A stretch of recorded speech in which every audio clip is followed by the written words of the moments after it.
What's going on, everyone? So today I've got a very fun video. We're going to be actually doing a mock pre-release for you all and diving into everything that you need to know about your upcoming pre-release. A little bit of a sealed guide, actually opening up 6-packs, building the deck, and playing a couple of games with it, albeit against AI, but of course, the deck building remains the exact same, whether it's, against AI or not, just because you're still opening up 6-packs and you're still building a deck. This is among one of my favorite formats, limited that is. I just love limited formats, sealed, draft, anything that you can do with limited resources just makes the game just a little bit more exciting to me. Now, what you got behind you, or what I got behind me, is my old pre-release video back 11 months ago when I talked about set to pre-release. Now, the strategies in this video are exactly the same as what I will be going with in today's video. The strategies remain the same, the cards and the overall pool is different, and there might be some differing focuses depending on the card sets, but the strategies at large remain the same. A big thank you to my patrons over on Patreon, guys. Thank you for supporting the channel. It has been absolutely amazing to hang out with you, get to know you all, and of course, just chat. Can't wait to meet you all for the Galactic Championship. First off, though, what is sealed? It is a 6-pack open, and you build a 30-card deck out of it. So you open 6 packs, you build 30-card deck out of it.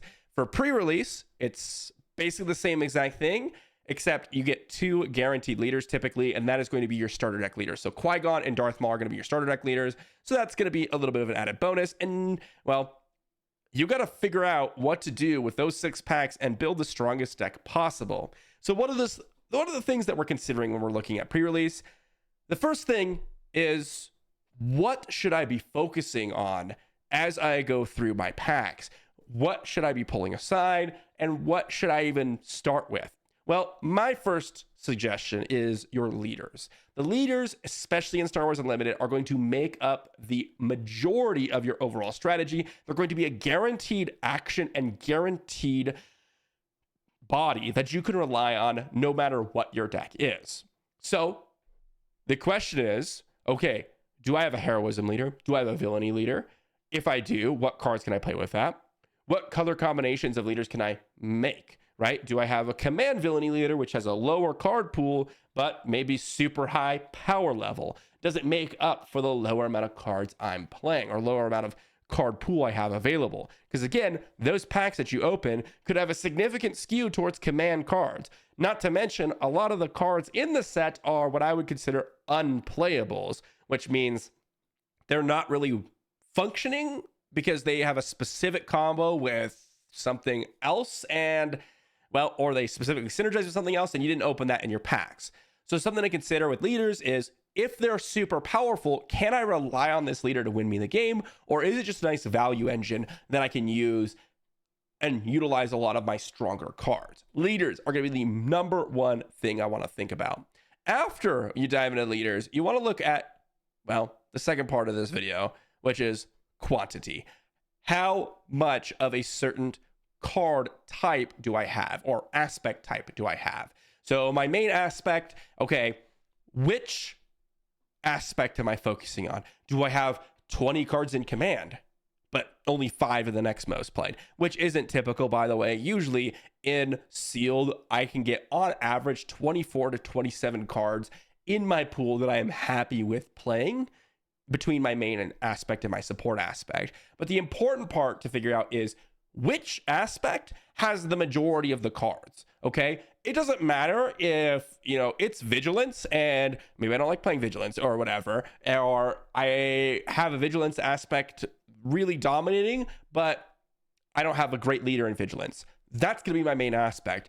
The support aspect is going to be where you're going to make up for the power level or kind of the strategy. Maybe I have a really excellent leader in command, but again, all my cards in vigilance, well, great. Command's going to be my support aspect. I can pull a couple cards from that, but the bulk of my deck is going to come from that vigilance aspect. And this is really important in sealed. A lot of people don't really consider this, but this is probably the number one most important thing outside of leaders, and that is, I need to make a consistent deck, and I don't want to be paying 2 additional extra resources for a lot of my cards. You can do it for a few of the cards, but after I figure out kind of what leader options I have, maybe I got 2 or 3 that I'm looking at that are powerful that I could consider going into, I immediately want to go to, okay, what amount of cards do I have in a specific aspect? Maybe I have 3 leaders. One of them's aggression, one of them's command, one of them's vigilance. And as I said, all my cards are in vigilance. Great. Okay, I'm going to play my vigilance leader, even though it might be a little bit less powerful than the others, because I can pick up maybe cunning as my support aspect, which none of my other leaders were in, but cunning has the best cards in it. So some decisions like that have to be made. After I've determined how many cards I have in a specific aspect, next thing I want to consider is power level of the cards. Do I have any rares or legendaries like a Poe Dameron in there, or maybe a Crate Dragon if the format goes a little bit longer? Do I have any cards that are massively powerful that can win me the game on its own? Do I have any commons or uncommons that are just very, very strong? Things like Keller and Beck, which is kind of a bomb uncommon. Do I have Keller and Beck? Maybe I want to go into command for that. Do I have synergy with my commons and uncommons? Okay, maybe I play, like I have a Yoda. Okay, great. 8-drop Yoda, use the Force. But then I have like no cards that can generate the Force for me. Do I really want to be playing Yoda if I can't generate the Force realistically? Maybe not. So something to consider with power level. Do I have bombs? Can I go into that aspect? Do I have commons and uncommons in the aspects that I'm picking that are actually going to really transition me throughout the game? And do I have a little bit of synergy going on? This is absolutely the secondary consideration after you look at the quantity, because power level typically comes from your supporting aspect. Your main aspect, as I said, is going to be that quantity. You really need quantity. And then as soon as I get that, okay, which supporting aspect has the power level in it? That's what I'm looking for. After I've determined that, I really want to look at interaction. What is interaction in Star Wars Unlimited? Well, generally in all trading card games, there's a lot of interaction in terms of removing pieces on the board. So yes, removal. Do I have shatter points? Do I have, from previous sets, vanquishes or rivals falls? But in Star Wars Unlimited, you also have sentinels, so ways to block certain people from coming in. And then arguably something that is really underrated is the space and ground arenas. One of the things, with the exception of set 4, because it was a space-focused set, is that a lot of pre-release decks, a lot of limited decks, really lack in the space category. And I've had a lot of games where I can put up a couple of really solid ground units and then just have a couple of cheap space units that win me the game, because my opponent lacked interaction in the space arena. So really figuring out, okay, maybe I don't need to have like a ton of space units, but I do need a couple to at least combat. Or if I don't have space units, I need to find some other way to interact with my opponent's space units in order for me to not just get overran. Okay, really important. And then the last thing is off color, off aspects. Okay, if I'm going command vigilance, do I have an aggression card that's really powerful that it's worth paying 2 extra for? Do I have something like that? I do? Great, let's put it in the deck. Or maybe it's not like exceptional. It's just a strong card at its normal cost, but for 2 extra, I'm just like okay with playing it. Maybe that'll fit in as my 28th, 29th, 30th card of the deck because I don't have any more cards in my main or supporting aspects. So off color is definitely a big consideration when you're considering pre-release decks. With all that said, these are the types of topics that I'm thinking about immediately when I'm opening my packs. Let's dive over to our program here and open up some packs and actually walk through this. So we're over on Force Table. Quick shout out to Force Table, by the way, guys. If you want to try your own pre-release just to get some practice with deck building or even some drafts, Force Table has a Patreon. It's like $6, I believe, per month. And you get access to this program, which as far as I was able to find, I don't know how to program my own pack generator, so my bad, but they do a great job, and I'd rather just pay the $6 and just have fun with it. So just quick shout out to Forge Table. It is really, really cool for this type of stuff. But we're gonna dive right in, open our 6 pre-release or sealed packs. Starting off with pack 1. What leader am I opening? Okay, I've got an Obi-Wan. Obi-Wan is actually pretty solid. Obi-Wan is one that I would consider really kind of trying to go towards. His frontside action using the Force is going to be really, really tricky. There's not a ton of ways to utilize the Force, or to get the Force rather, in this pre-release. Why? Well, because you don't have a lot of force units. Generally, this can be very much differing between sealed pools. The thing I like about Obi-Wan here is on his flip side, we have the on attack of giving an experience token to another unit without an experience token. That's pretty excellent. And if you've not seen my pre-release leader tier list, this is one of the ones that I would put a little bit higher up. I think I put it in the A tier. And again, that on attack trigger of just passing a bunch of experience around is going to be quite solid. Now, as I'm looking here, we have the force base for aggression. So any pathways that might lead to that, maybe I can use the Strangled Cliffs. Strike Ship, this one, pretty poor. Okay, Strike Ship, pretty unplayable in my opinion. Not unplayable, but anything that has really low combat power or zero, if you don't have initiative, it can be pretty bad. Although, on the other hand, depending on how your opponent's deck is, you might be able to get an attack in and then just dominate their unit beforehand. But zero power is really tough. So it really depends, I suppose. I guess I wouldn't say unplayable, but it really depends on what your opponent's doing with their list. Like if they have the initiative and they play a 3-2 or whatever common unit, they can just knock out Strike Ship for free value. So I suppose this is more resource on the draw versus not having the initiative, or versus having the initiative. Attuned Fear Knock 4/1 hidden. This looks like a great, just standard common unit. Go into hiding. This looks pretty unplayable for limited. Just again, no value, just kind of a stalling tactic, which doesn't really go too well with how Star Wars Limited plays in limited.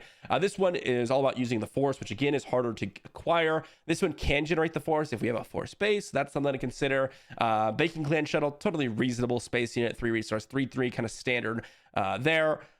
Sand Trooper Cavalry, 2/6 grit.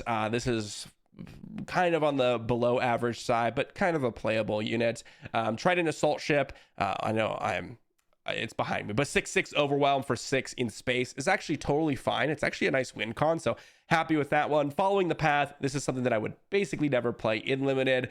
You actually get through your deck pretty quickly, and you have to have 2 force units. So if you have enough force units to where you're searching for like a Caloran Beck, maybe following the Path. But unless you're searching for a real big bomb with this, I wouldn't be playing following the Path. Mysterious Hermit, 1/4 ambusher, totally okay, reasonable.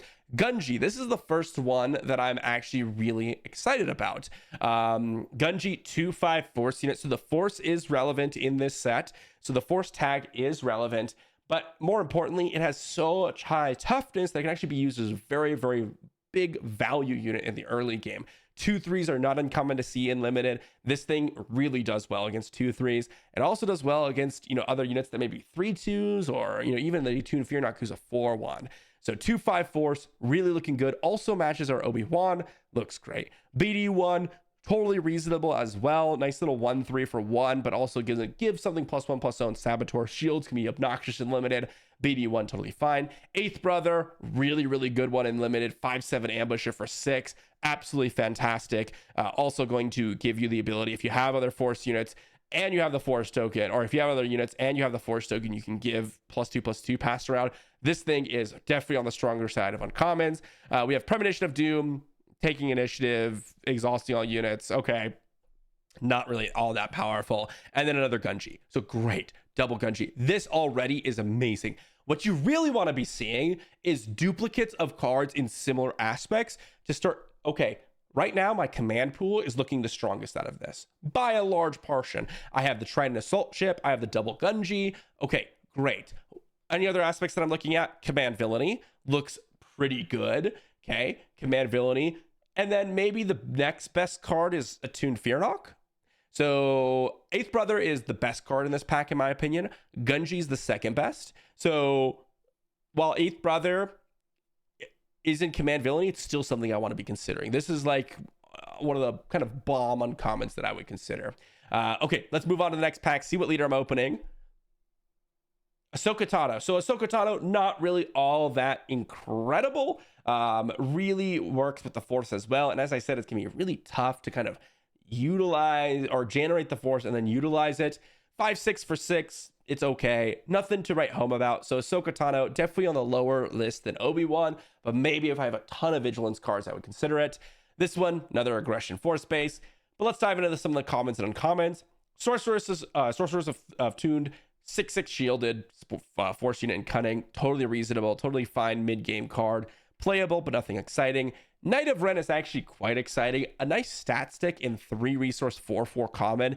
As I said earlier, 8th brother fits in the same aspect as that. Not a bad one, very plain, but again, stat sticks are totally fine in limited. Attune Fear Knock, another one, totally fine, happy with that. You really want to have a nice curve in a lot of these games, so you want to be curving out with decent resources. So I need enough 2 resource plays, enough for 3 resource plays, etc. So you do want some cheaper units, and Attune Fear Knock does fit in that. Kawaki and Monkey Lizard, this is more of a sideboard card to me. A 2/1 ambusher, maybe if my opponent's super aggressive and this kills something, maybe. Refugee of the Path, 0/3, give a shield token to, a Sentinel. Maybe if I have a bunch of Sentinels, I could play this. It is a force unit, so that's something, but probably not something I'm really considering. Witch of the Mist, it's a 1/3 force unit with hidden. Again, if I have force synergies, maybe playing Witch of the Mist. Otherwise, it's a 1/3 for 1, which is a little bit lower in terms of stat that I want. Force slow, this one actually doesn't look horrible. So you don't need to use the force. And then if your opponent plays a unit, you might be able to shrink it down so that your units can actually ambush it and kill it. Not ambush it in the sense, but like actually just attack, which actually looks pretty good. So force slow, not horrible, not like exceptional by any means, but something I consider to be playable. Village Tender, 1/3 restore oneer. Again, low stat line, no relevant tags. Restore one's okay. J-type Nubian Starship. This one's, I think, a little bit of a surprise maybe for a lot of people. This one I think is actually decent. A 2/4 that draws you a card but is in space is actually not bad in limited, because in limited your space units are going to be harder to deal with, as I said. So getting out of range of what normally people would have, totally reasonable. So 2/4 space unit, not bad. Old Daka, this one really is just a 5 resource 6/6 force unit in my opinion. There might be some Night Sister units that you might be able to pick up that work with Old Daka. Chances are this is just a 5 resource 6/6 with a force tag, which is actually pretty good. This is actually a good one to consider. Again, big amount of stats for pretty cheap. This is pretty good. Owen Lars, 0/3 restore 2, draw a card maybe. Seems pretty bad to me, unless you could pump it up in some way.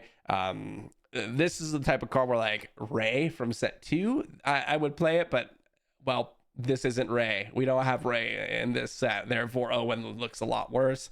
Blockade Runner, this one's actually quite strong. 5 resource 4/4 space unit with Saboteur, really tough to interact with, and then grows every single time you get an attack in. This can end games very quickly. This is a pretty strong uncommon in terms of limited. The Daughter, not a great rare.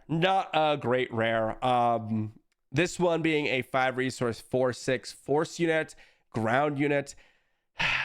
Yes, you can keep using the force, but you have to generate the force, which, I suppose you could attack to generate the force with the Daughter, but I'd actually rather just have Old Daka in most cases than the Daughter, so just something to consider. And then we got 3 lessons. This one, you can play a unit from your hand, gain hidden, give a experience token, give a shield token.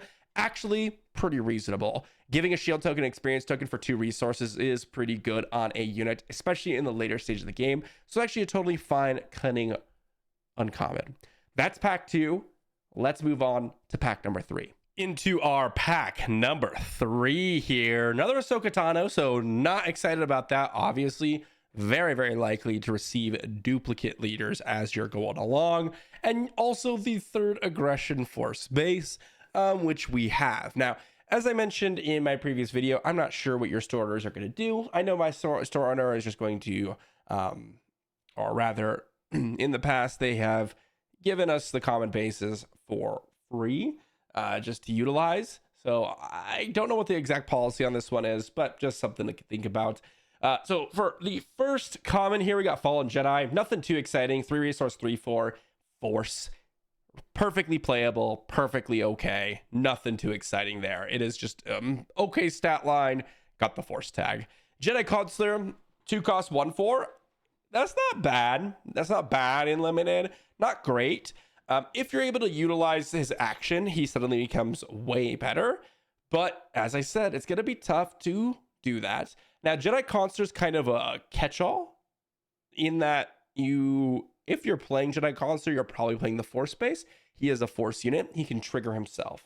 that's something that's really cool. So definitely a consideration. And if you remember from my previous packs, we have a double Gunji, which means this gives us 3 turn 1 force units in command heroism. So actually a really, really good start to the sealed pool, in my opinion. Terrent attack, great 5/5 unit for 5, totally playable then. But if your opponent has any force unit, something becomes an ambusher, and that is absolutely gross. Hive defense wing, nice space unit. The restore one's relevant. The 2 force, 3 cost space unit, totally fine. Jedi Starfighter, this one's decent. It's not amazing, but totally reasonable space unit I would play in limited as just a turn 1 play. Can definitely knock out some random space units. Lothwolf actually is pretty good. 3/3 Sentinel could be kind of obnoxious. I don't like that it can't attack. I do think that makes it worse than like a Battlefield Marine, even though this has Sentinel, because your opponent can wait for later turns to really get nice little value traded, and that's what Limited's all about. So Lothwolf, not as good as potentially in Premier. Curious Flock here, the 1 cost 1/1 that you can pay up to 6 and give an experience token. So it's essentially a 6 drop 6/6, 7 drop 7/7, 5 drop 5/5. I actually think this is not bad at all. I would totally play this in my limited pre-release decks. This is just kind of a curve filler, and that's totally reasonable. It's worse. Defeat a non-leader unit, also not great, but totally playable in limited. 7 drop removal spell, removal event, totally playable, not exciting, right? Like Vanquish, if you were to compare this to Vanquish, it's significantly worse, but still playable because Vanquish was one of the better cards in set 1 and 2. Hyena Bomber, 3 resource space unit, 2/2, not great, but if you got an aggression unit, deals 2 damage to a ground unit, that can definitely do some work in limited. So totally playable. Battle Fury, this one I'm not 100% sure about in terms of normal gameplay, right? Like if you put this on a regular unit, the +3/+3 can definitely, the on attack, it can definitely make you kind of just go for like 2 for 2 in that, like you kill one of their smaller units, but then you got to discard a card, or 2 for 3 rather, because you kill one of their smaller units, you keep your unit around, but you got to discard a card on attack, and then your opponent can kill your unit, kill the Battle Fury and the unit itself, which means you've spent 3 cards, they've spent 2, which can be pretty bad. On the other note, it's really nice on leaders. Leaders with an upgrade are really obnoxious in limited. So Battle Fury doesn't look too bad for a leader here. Pelimoto here. If there's enough vehicle or droid units, I can see this being okay in your deck, but there's not going to be a ton of vehicles or droids unless you have a lot of space units. Dagoyan Master, 5 cost ground unit, 5/5 force. Again, totally playable already. But then you have the when played or when defeated. If you use the force, you can search for that force unit. Honestly, I would just play this as a 5 resource, 5/5 force unit. That is fine in limited. Vernestra, 3 cost, 3/4 force units. Honestly, this is very similar to Fallen Jedi to me, because you're not going to have the force all that often to ready her, but definitely better than Fallen Jedi, right? It's just an extra text box, so not a horrible rare. And then Protect the Pod. This is actually a pretty solid removal event. Friendly non-vehicle unit deals damage equal to its remaining HP to an enemy unit.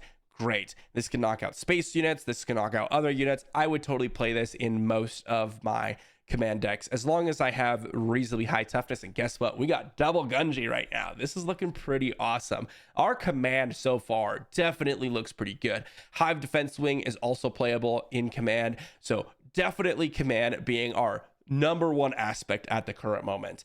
Command heroism to be specific. On to pack number 4, and ooh, this might shake things up because Snoke is, in my opinion, an even better leader than Obi-Wan. Now, Snoke giving you that will pay 1, put an experience token on something, or put an experience token on the highest powered villainy unit. We have Eighth Brother, we have Knight of Ren, both of which are extremely good. Snoke flips for 6 as a 4/7 that gives an experience token on attack to the most power among villainy units, which is typically himself when he comes down, which means that you have a lot of value, kind of a one-man army in Snoke. This guy looks absolutely amazing. Torrent Attack, Dagoyan Master, all Hive Defense Fighter, all those cards, guess what? They can still be played in Snoke just as much as they can be played in Obi-Wan. But Obi-Wan has the double Gunji and the Jedi Consular right now, so definitely leaning towards the Obi-Wan a little bit, but we will see how the rest of the pack shake up.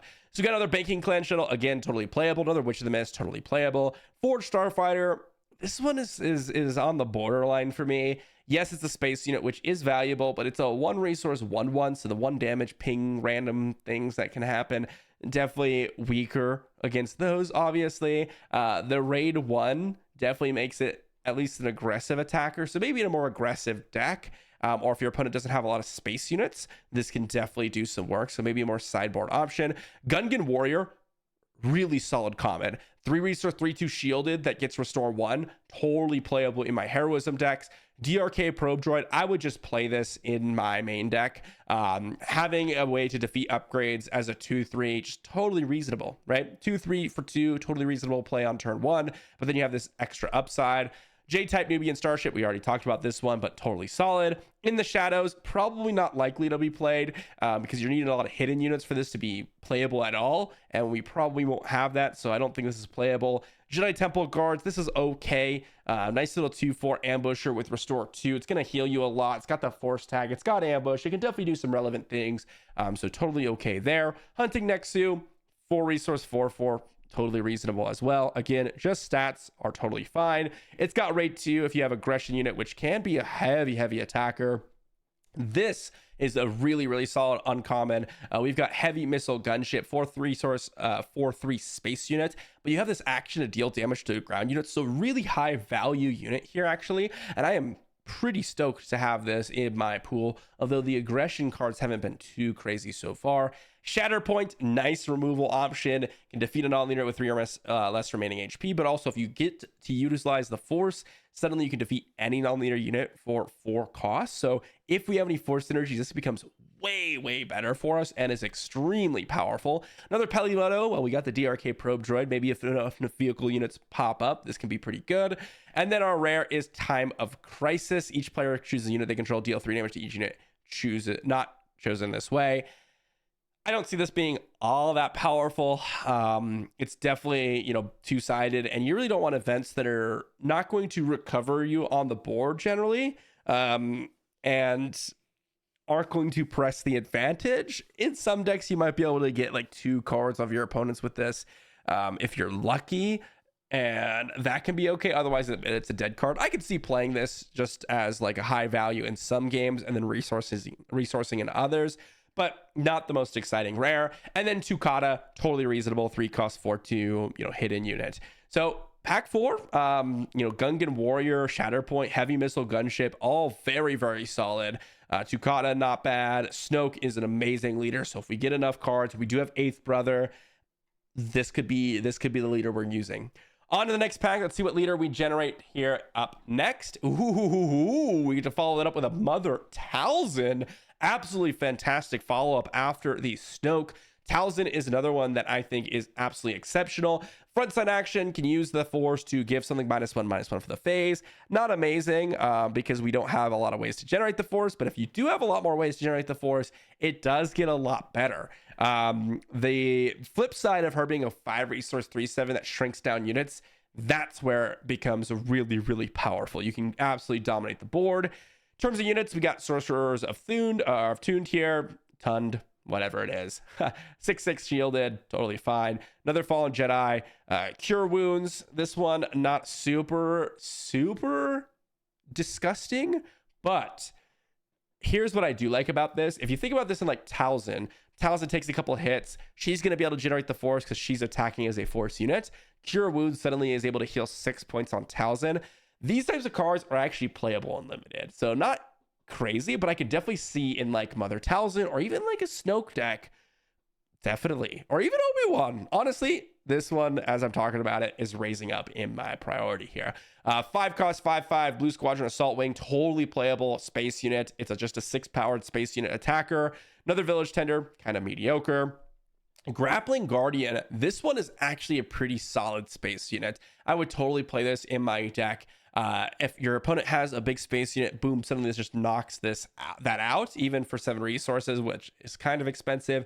That looks pretty fantastic.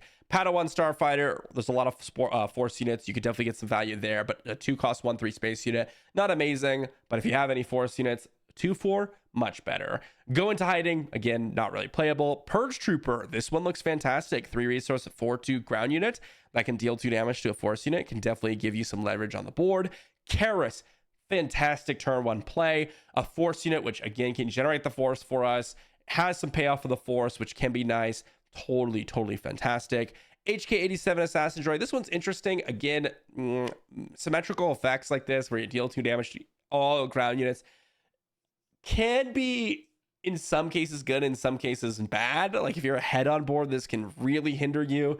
So it's also a 5 resource 4/4. Not as excited about this, but can be okay. Calm in the Storm. This thing looks fantastic and limited. The ability to exhaust a friendly unit but give it shield token and 2 experience. This is a value event, and you can stall the game out long enough to where this becomes very valuable in limited. So Calm in the Storm looks fantastic. And then Sipho DS, 5 cost 4/4 force unit in command, which is not great. But if you do have any clone unit, which I don't think we do, and you're able to grab that, suddenly it is pretty good, right? But you have to be able to grab that. That is the tricky part. And then Unleash Rage, not a very good combat event or combat trick here with +3/+0 when you use the Force. Unless you're hyper aggressive deck, I suppose it can be okay in some situations, but not that exciting. Okay, let's move on to our final pack here. And let's see what we pick up here. All right, so we've got, to start us off, Third Sister. This is a brand new leader. We've got 5 resource 5/4 with hidden. It has the, play a unit, you can give it hidden this phase, and on attack, the next unit you play this phase gains hidden. All totally reasonable. Okay leader, not incredible, but totally reasonable. We have the Jedi Temple, which also looks pretty good. I think the only force space we were missing was Cunning, so something to consider there. In terms of the pack, Exegol Patroller, totally fine. 3/1 space unit, great. Got overwhelmed, not really relevant, but 3 powered attacker on turn 1, great in the space arena. Another Jedi Temple Guards, another 2 Kata, Jedi Guardian. This one, totally playable, 4/8, just a large body, large stat stick, totally reasonable there. Paladin Training Corvette, this looks amazing in our Gunji Jedi Consular Obi-Wan deck with potentially Jedi Temple Guards. So also a 5 resource 3/5 space unit. I would probably just play this if I can get 1 experience token out of it, and we do have a leader that works with it. Another Unleash Rage. We have High Defense Wing, another solid one. Life Wind Sage. This one's actually not bad. 4 resource 3/5 force unit, which isn't great to start with, but if you do have an enemy that's exhausted, it gets rank 2, so it's a 5 powered attacker. Another Purge Trooper, Luthen Rail. This is a 4 resource 4/5, so actually totally fine unit to play baseline, but then you can potentially grab an item, which is nice. Sheehan Flurry, this is one of those cards where unless you have a really nice force unit, I don't really care about Sheehan Flurry, but it can give you ambush, would prevent damage this phase, prevent 2 damage, which is not bad. Another Blockade Runner, looks amazing. Vernestra, another Vernestra, and then a Night Sister Warrior. So Night Sister Warrior 2/2, another force unit, draw a card. Blockade Runner, just an amazing space unit, and then Vernestra as another, potentially readied up force unit on turn 2. So what do we have here? Our aggression was looking pretty good by the end there. Our command looks the strongest by far. The question is, do I want to go with, in my opinion, the thing that's going to determine here is what leader I want to go with. So let's dive into the cards here, and we will sort first off by leader. So we have, and remember, we have Darth Maul. So Darth Maul and Qui-Gon are options. I didn't really see anything that would really push me towards Darth Maul necessarily. I don't think there's enough force units to really try to utilize Maul here over Snoke or Talzin or Obi-Wan. So something to consider there, but again, always an option. And as you can see here, our command is by far the largest pool of playable cards. Because if you look at aggression here, Witch of the Mist is not really something I want to be playing. Unleash Rage is not really something I want to be playing. Time of Crisis is okay. So what we have here is essentially 8 aggression cards, just flat out aggression. 3 aggression heroism, and a few aggression villainy. Command, what do I want to be playing? I really don't want to be playing Village Tender. Sifo Diaz is okay. So 8 command cards, but 5 or 4 really command heroism cards that I'd be interested in playing. And I suppose command isn't that much larger. I thought there was going to be more. Aggression was quite a few. Very, very low command villainy cards, though. So Knight of Ren, Eighth Brother, and Exegol Patroller. So far more command heroism here. For cunning, it's pretty low. Shan Flurry is not something I generally want to be playing, although we do have a couple sorcerers of ton, to which maybe Shan Flurry is something that I want to be playing with the force units I have. 3 lessons is okay. So a couple of events here, not as many units. Units are something I want to consider to have a lot of, because it can be hard to win games without a bunch of units. And then, of course, Cunning Heroism. We do have J-Type Nubian, Vernestra, and BD1. Honestly, Cunning Heroism doesn't look too bad. So maybe something to go in that direction. Not much cunning villainy here. Vigilance, what do we have? Padawan Starfighter looks decent in some situations. Luthen Rail, not too bad. Grappling Guardian, Shatterpoint, and Cure Wounds all look pretty good. We have Calm in the Storm and Jedi Guardian in heroism, and then we have Karis and Old Daka in villainy. And then in terms of heroism versus villainy, what do we have? We have Blue Squadron Assault Wing, Gungan Warrior, and the Daughter, which are all fine playable cards. And then in villainy, we have Fallen Jedi, Sand Trooper Cavalry, HK. I think heroism outbeats the villainy here. In neutral, Curious Flock is just something I'm going to play in any deck. And then Pelimoto and It's Worse. I'll probably be playing the It's Worse. And then Pelimoto is based on how many vehicle or droid units. So what does this mean? First off, heroism, more cards.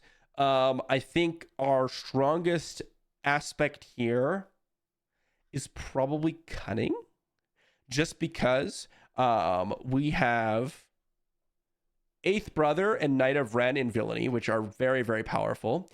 In heroism, we have the Gungees plus Paladin Training Corvette, and we also have Torrent Attack, Protect the Pod, I think are all pretty good.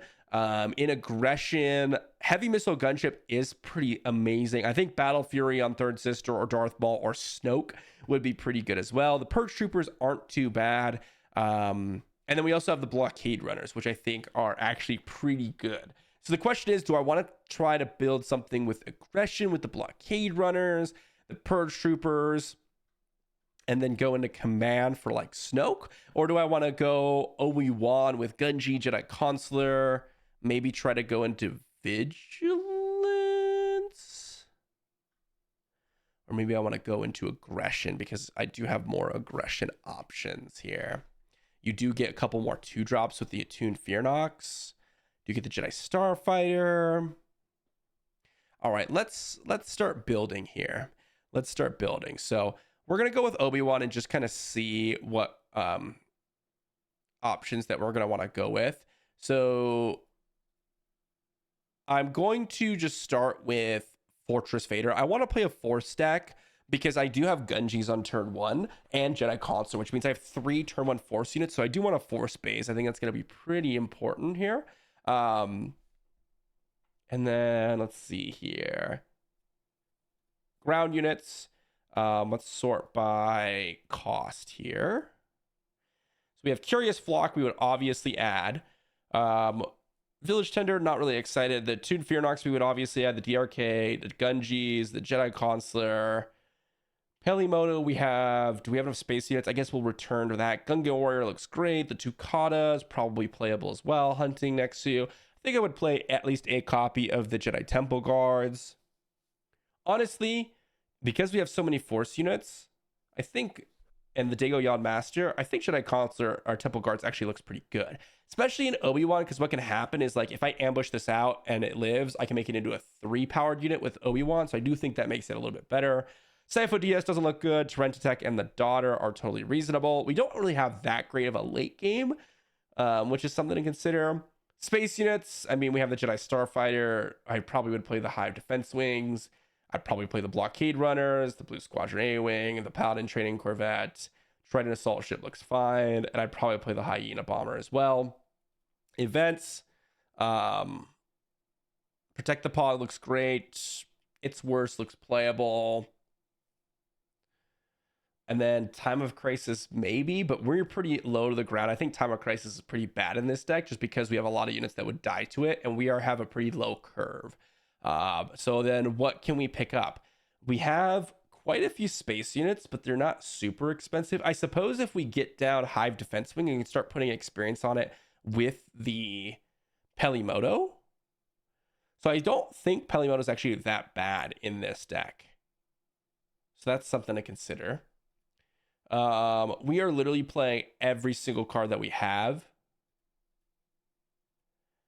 So I think here, and actually I'm going to change this to images. This might be a little bit easier for you to follow along.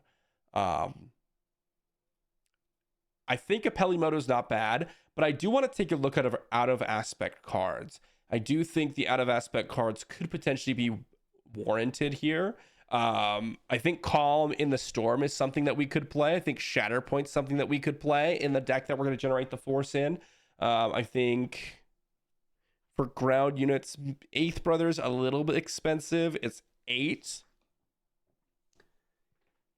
8 cost. Probably not worth it to play in that portion. I think the card I'm most likely considering, Shatterpoint, I think is a really good one. I think also Cure Wounds for our Obi-Wan and all the experience we're generating. Also, though, we could go Calm in the Storm. Would I pay 4 resources for a shield token and 2 experience tokens? I think I would. I think this card's actually pretty good. So I think that's kind of what it looks like with aggression for Obi-Wan. I think that's something that we can consider. I think save and close, we will potentially go with aggression Obi-Wan. But I do think I want to try to see what Obi-Wan vigilance looks like. That was the other aspect that we had a few cards in, and we'll see kind of what that looks like. Let me just go ahead and change this to images, sort by cost. So what are we doing here? Curious Flock, obviously. Grab the Gungees, grab the Jedi Consular. We're going to have Lothwolf, which is playable. Probably the Pelimotos, Gungan Warrior, the 2 Jedi, Jedi Guardian, Dagoyan, Luthen, Daughter, and Terentatek. Probably would consider the Night Sister Warrior, but I'll wait on that here. Padawan Starfighter, Hive Defense Wing, Grappling Guardian looks pretty good. Okay, what about upgrades? Events, Cure Wounds looks great. Protect the Pod, Shatterpoint looks great. Calm in the Storm, it's worse. And then we are left with Following the Path, maybe. Again, we don't have that great of force units to grab. So I think we are, resorting to, I mean, obviously Night Sister Warrior is an option. I think I could put that in there. It is a force unit that can generate the force for us.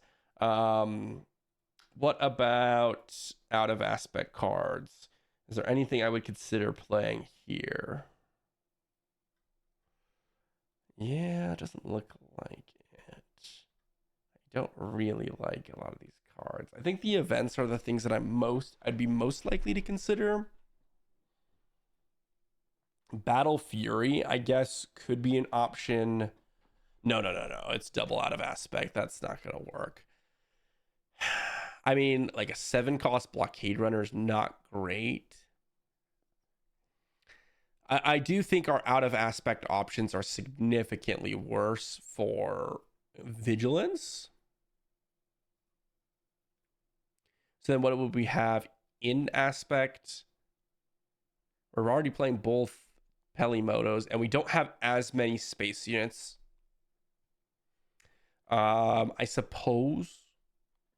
No, we don't have Sentinel for Refugee of the Third Path besides the Lothwolf. I mean, I suppose we could play Village Tenders. I'm not super excited about that. Maybe Owen Lars, since we do have quite a few force units, actually. We did get quite lucky with how many force units we have in the earlier stages of the game. Are we playing all of our space units at every single one of them? And in our events, I guess Following the Path is fine. I can resource it if it's not great in certain spots. And then I suppose the other card we could play, I think Owen's better than Sifo DS, so I don't want to play Sifo DS. I think Owen probably is what I would just drop in. So definitely playing less cards that I want to be playing in my Vigilance. And also, I don't feel like we have a great win column without those Blockade Runners. I think Blockade Runners are insane. And the amount of early game dominance we can have with the, Attune Fear Knocks and things like that, definitely something to consider. I do think our aggression looked a little bit better. Again, before we start playing with our Obi-Wan here, I do think I want to try building a Snoke list. Well, actually, hold on. If we go back to the sealed pool here, Snoke had the command. We can pair that with aggression. If we went with Talzin, what did we have? A lot less cards to play with. I think Snoke with the command plus aggression. Well, I mean, we don't have nearly as many command or villainy options. Villainy is really, really low, right? I mean, if you look, Command Heroism had, well, I guess only one additional playable compared to Command Villainy. But then also in Aggression Heroism, you have double Attune Fear Knock and Jedi Starfighter. Although this one has Strike Ship and double Purge Trooper. Let's see what a Snoke list looks like. Let's see what a Snoke list looks like. So Snoke, I think I'd go Aggression, and then we'll change this to images here. Obviously Curious, Flock, DRK, Day Going On Master, Eighth Brother is obviously fantastic. Well, let's go by cost here. Pelimono maybe. Double Fallen Jedi is not bad. Knight of Ren also looks pretty good. Double Purge Trooper, double Tukata. So really high on 3 drops. Not really as nice of a curve here. Hunting next to you. Maybe a Jedi Temple Guard. Probably a Sand Trooper Cavalry. Torrent Attack for sure. What space units do we have? Exegol Patroller, Strike Ship, Double Hive Defense Wing, Hyena Bomber. I would definitely play all of these. Definitely play all of those. Upgrades, I'd probably play Battle Fury in this deck. Protect the Pod, definitely. It's worse, definitely. And then now we're down. I mean, I suppose I can add the other Jedi Temple Guards, but Jedi Temple Guard looks so much worse in this list. We don't have a ton of villainy units. We have Fallen Jedi, Exegol Patroller, Strike Ship, Heavy Missile Gunships to use Snoke's action. But I do think Snoke's action is pretty powerful. I think what we're going to do here is just kind of try out a couple different lists. I do think I have to kind of play like Pelimoto here. We can't really utilize any force strengths. We don't have a ton of force units. So the question is, does Snoke with the pay 1 give an experience token outpace the heroism with Obi-Wan? I think there's a chance that it would, just because of how powerful Snoke is. So I think Snoke with aggression or Obi-Wan with aggression is the way to go here. So let's go ahead and just start off with Snoke and play some games. I do think Obi-Wan is a little bit more appealing to me in terms of what I was able to acquire with that pool. But we just built Snoke, so let's go ahead and try Snoke, and then let's play some games with Obi-Wan as well. All right, so first game, I'm definitely not going to mulligan this one. I think the Tukata and probably the Jedi Temple Guards looks unappealing to me. I'm kind of interested in going Pelimoto into turn 2 Hive Defense Wing so that I can... Ooh, actually. Night Sister Warrior looking pretty good. Ooh. Purge Trooper also looking pretty good here. I think I'm going to get rid of the Hive Defense Wing, actually, and I will go Purge Trooper just to knock out the Night Sister Warrior. That's just going to be free value there. Pelimoto's not going to get any advantage here, but we can attack. Actually, I think I just claim initiative here, which might be a little bit odd. Knight of Ren, another Hive Defense Wing. I think Knight of Ren actually looks more appealing to me. I'm doing this because what I want to do is attack in. I want to play Hyena Bomber. And again, I'm going to play around my opponent probably not having an ambusher or not having a way to deal with this Purge Trooper. So I'm going to actually use Snoke's action to give Purge Trooper an experience token to prevent it from dying here. They're going to attack it, which is totally reasonable here. Although they can use the Talzin action, right? Yeah, because they just generate the force token. So maybe this wasn't actually the correct play here. Because now I got to play Hyena Bomber to deal 2 damage to this. They're going to knock out the Purge Trooper. I suppose I can then attack in with the Pelimoto to get an experience token over on my droid here. It's actually a droid and a vehicle, which is kind of sweet. And we're going to take initiative. Wampa looks pretty good here, actually, so I'm a little bit worried about that. Torrent Attack actually looks great, because if they deploy Talzin, then I will be able to just ambush the Wampa here. So we're going to go ahead and give an experience token over to the Hyena Bomber. And that's a 4/4 space unit. Pelimoto actually doing some pretty good work here. Attacking for 4. They're going to deploy Talzin. So now Torrent Attack can either trade or hit Wampa and kill it, and then just die to Mother Talzin simply attacking. I think instead I'm going to play Torrent Attack and actually ambush the Talzin here, because this is going to get some damage on Talzin. It won't be able to immediately kill off my Torrent Attack with just the Talzin attack here. Strike Ship looks pretty bad, but I mean, we have Fifth Brother here, which is going to be pretty good. So I think what we'll do here is just, I would like to attack into Talzin here. I think we're going to win if we get to the late game. So I'm really wanting to try and just preserve my HP. So we're going to ambush, hit the Tukata, generate the force, which is going to actually be pretty good. Eighth Brother is now the most powerful unit, which means that we will be giving the experience token over to this. And ooh, Ravenous Rathtar is actually huge. That is a huge unit. So yeah, we got to start knocking out some of these units that my opponents are playing. Let's attack the Guardian of the Wills, give an experience token over to the Fifth Brother, and then we will pass. Another Pelimoto going to be the easy resource here. And now, I mean, my opponent's going to attack with the Rathtar. I think here I just have to attack into the Wampa and trade off my Eighth Brother, which is not something that I'm super excited about, but definitely worthwhile. They're going to shrink down my Hyena Bomber here, which is actually totally fine. I am going to... Oh man, I have to lose my Snoke to kill the Rathtar, but it's a necessary evil. Give an experience over to Snoke. Rathtar is just an absolutely massive unit. They take initiative, probably because they didn't have many plays to make.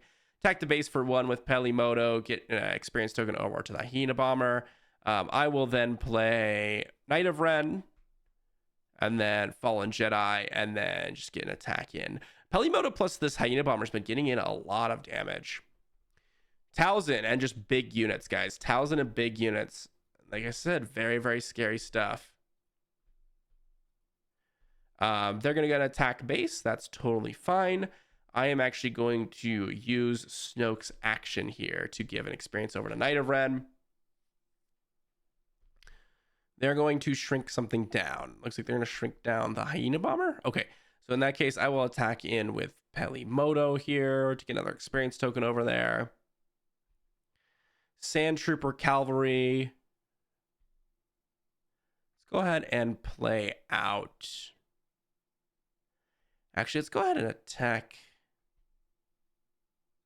the Talzin's Assassin. We do need to get rid of that, otherwise we will just lose. Okay, Fallen Jedi came in, which means that we can use Purge Trooper to knock that out. They claim initiative, which means we play out the Purge Trooper, knock out the Fallen Jedi. We will play out the DRK Probe Droid as well. And then we will attack it with the Hyena Bomber. And I mean, now we've probably solidified the game. It's going to be unlikely for my opponent to push in the last couple points of damage. Curious Flock, Protect the Pod. Protect the Pod is pretty fantastic. Another Sand Trooper or Sand Trooper Cavalry. But I mean, look at this Pelimoto plus Hyena Bomber. That is massive amount of units. Gifted Urchin. And yeah, that's going to be GG. So kind of a recovery period, but you saw how strong Talzin was. And that was a little bit scary. Okay, not too bad. Snoke doing some work here. Let's move back on over to the Obi-Wan that we had here. Oh, of course. I can't. Can I change my leader? I don't think I can change my leader anymore. Okay, that's fine. We will go back to the Snoke. Well, we got a game in with the Snoke.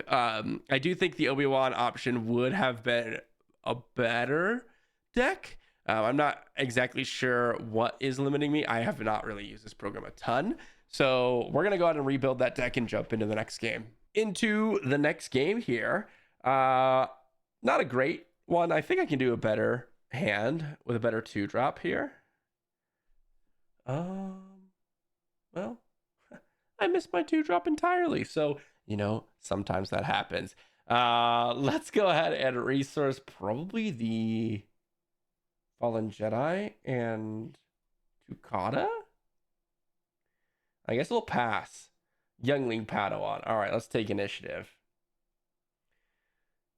Curious Flock can be good, but I think I want to keep both of these Purge Troopers.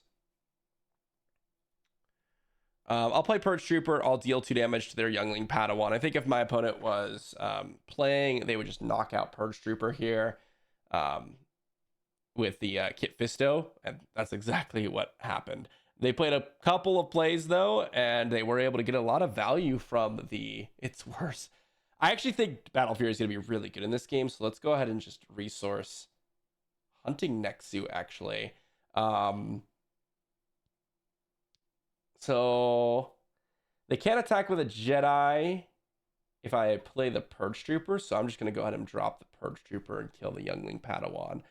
So Curious Flock comes in. We will use Snoke's action. Really nice way to utilize Snoke's action is just to get this little bit of extra value here. Jedi Starfighter, that is also a Jedi unit, which, you know, that's pretty scary as well. Pelimoto going to be the resource here. Yeah, I mean, I think what I'll do now is just attack into... start clearing out some of the units, right? Because my Kit Fisto is going to be bigger and bigger. And I really don't want... well, I suppose I could deploy... yeah, let's go ahead and play out the Sand Trooper Cavalry here. And then let's use Snoke's action here. And then I think what I'll do is actually ignore these guys, because these guys don't really do a whole lot. I'm just going to attack base for 6. They can do some damage to it. We're going to take initiative, because Kit Fisto can deploy, but ooh, Jedi in Hiding is actually pretty good. It is only a 3/6, and this unit's pretty big. This Purge Trooper. Okay, so now we have really interesting options, because I'm going to kill Kit Fisto here with the Purge Trooper. And then we can give an experience token to the Sand Trooper Cavalry. Oh, they're going to ambush it, make it a 5/3. So we can give another experience token to it. And then even give it Battle Fury as well. Let's go ahead and use the action here to keep this thing alive. I think we can actually go into the racing category. They can make us Discord, which is totally fine, by the way. The heavy missile gunship is actually a little bit too slow here. This has 6 damage on it. We can actually use Torrent to knock out, because they have a force unit here, knock out the Curious Flock so that it can actually kill my Sand Trooper Cavalry. We then deploy Snoke, kill the charging Thylac. Oh, it's got hidden. Oh, never mind then. That actually changes our plan. I totally forgot about that. Regardless, we have a 10 powered attacker right now, and we have a ton of power on board, and they have to deal with all this. Definitely nice. This Sand Trooper Cavalry actually worked excellently in Snoke.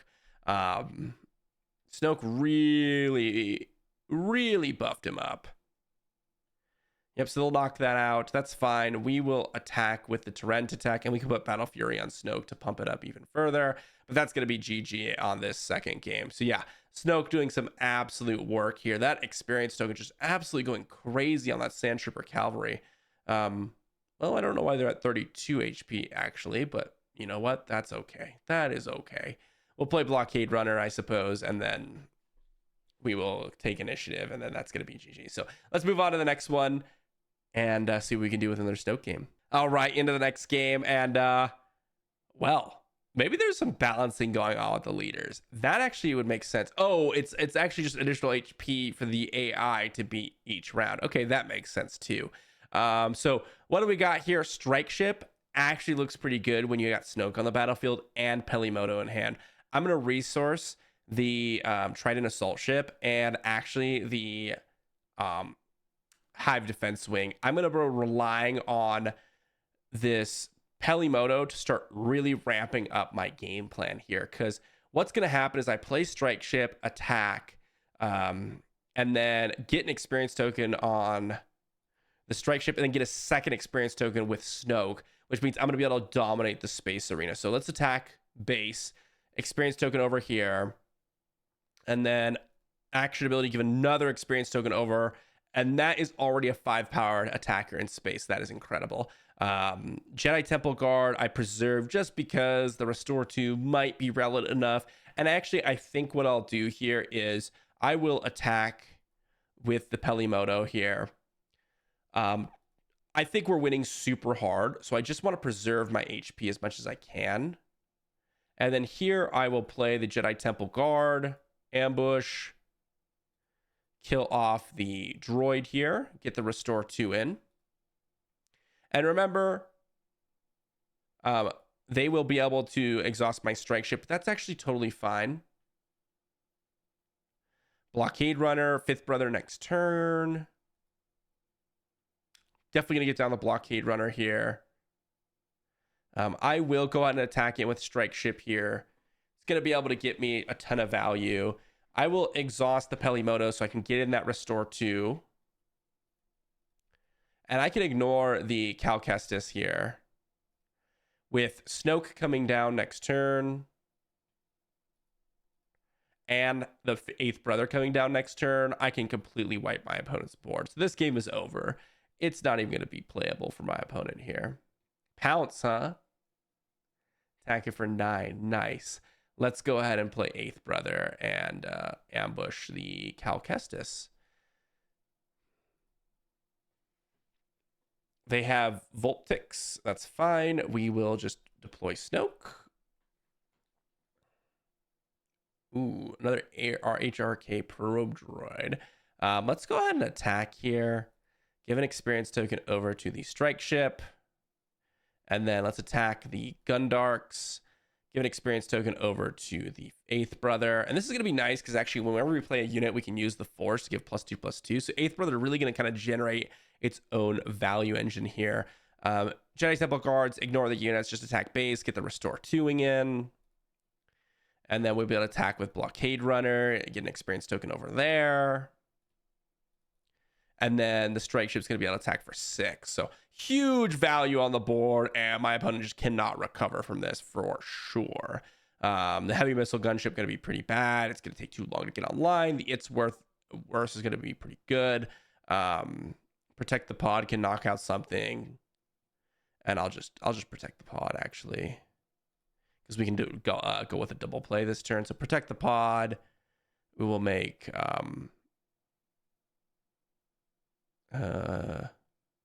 we need 2 damage. I mean, anything can kill off this Volptix, so it doesn't really matter. Snoke gonna go ahead and die here. That's fine though. We get to play out the Knight of Ren and give something +2/+2, which I suppose we will give the 8th Brother. that.